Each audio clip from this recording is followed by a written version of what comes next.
काय सांगणार 26 तारखेला मुंबईमध्ये दोघं राज ठाकरे आणि उद्धव ठाकरे दोघं एकत्रित एक आंदोलन करणार आहे. दिल्लीमध्ये जे प्रकार घडला त्याच्या विरुद्ध निषेध व्यक्त केले जाणार आहे.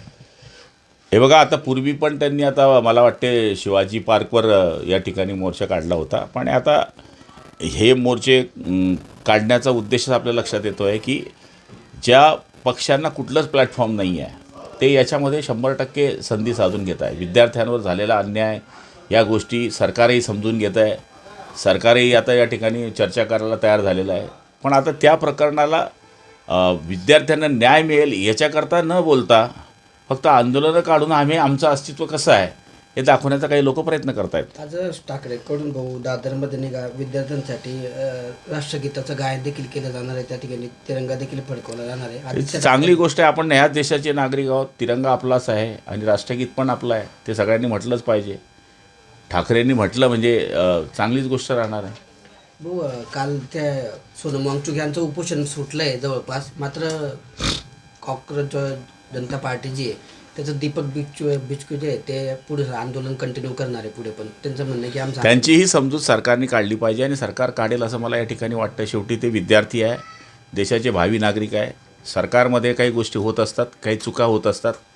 त्या चुका दुरुस्त करण्याचं कामसुद्धा सरकारने करण्याचा प्रयत्न या पुढच्या काळामध्ये करण्याचं आश्वासन या ठिकाणी देण्याचं जवळपास निश्चित झालेलं दिसतं आहे.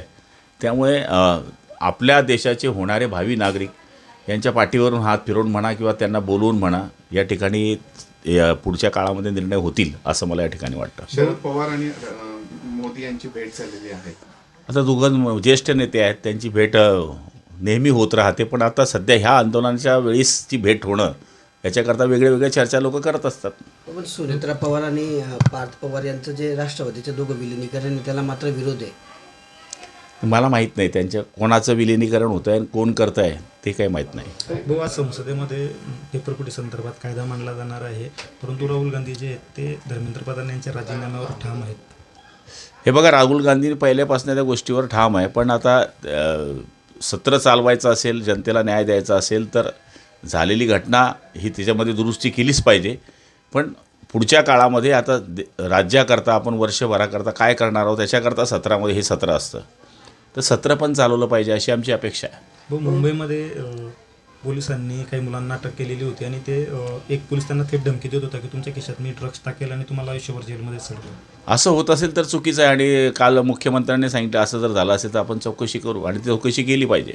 काही ठिकाणी महिलांशी पण विनयभंगासारखा प्रकार त्या ठिकाणी असं होऊ नये. शेवटी आंदोलन करणारे आहेत, त्यांना समजून घेतलं पाहिजे. कारण की शिवसेना, भाजप असेल, कोणताही पक्ष असेल आंदोलनातून पुढे आलेला आहे. त्यामुळे आपलंही एक काळामध्ये आपण आंदोलन करत होतो, याचा विसर कोणाला पडू नये अशी प्रत्येकाला अपेक्षा असते.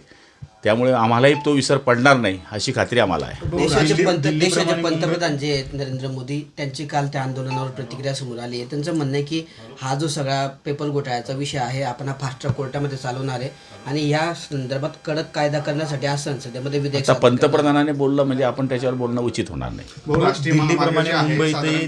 दिल्लीप्रमाणे मुंबईतही जे आंदोलन आहे विद्यार्थ्यांचं ते चिरडण्याचा प्रयत्न झाला. कुठेतरी सरकार म्हणून विद्यार्थ्यांशी संवाद साधण्यात कमी आता संवाद साधायला सुरुवात झालेली आहे. काल आता वामचुमशी त्यांच्याशी 2 मंत्र्यांचा संवाद झाला, यांच्याशी संवाद होईल आणि संवादानेच ह्या गोष्टी सुटू शकतील. त्यामुळे सरकारनेही 2 पावलं पुढे चालले पाहिजे आणि आंदोलकांनाही पुढे चाललं पाहिजे. कारण की शेवटी आपल्याला विद्यार्थ्यांच्या जीवनाला न्याय द्यायचा आहे. भाऊ, साधारण बघायला गेलं राष्ट्रीय महामार्ग आहे, काही महिन्यापूर्वीच म्हणला होता. मात्र त्या ठिकाणी अपघात होता आणि अगदी नवविवाहिताचा देखील मृत्यू झालेला आहे. कुठे?